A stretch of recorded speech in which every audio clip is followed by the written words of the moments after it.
Scripture tells us that we'll be made rich in every way so that you can be generous on every occasion. And through us, your generosity will result in thanksgiving to God.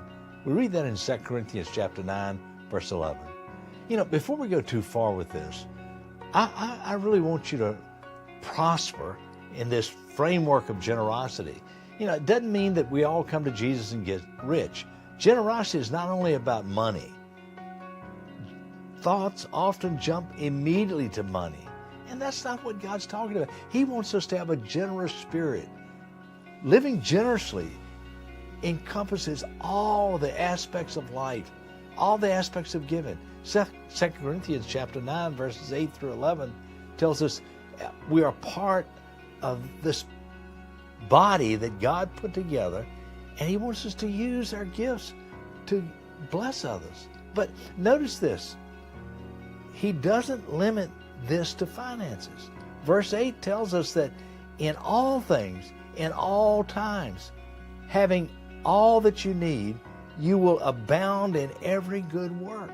Verse 11 goes on to talk about made rich in every way.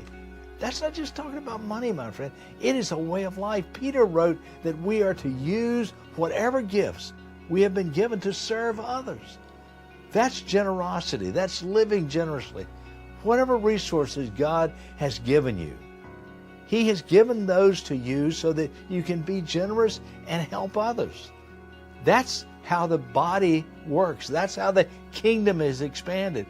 So don't just think about money when you talk about generosity. I want you to think about a way of life. It may be a smile. It may be a cup of cold water. Whatever it is, be generous and allow God to use that generosity to touch others. How we do on the job with family, friends, depends on our character. Improve your company or group in 48 ways with Lodestar Guidance. LodestarGuidance.com.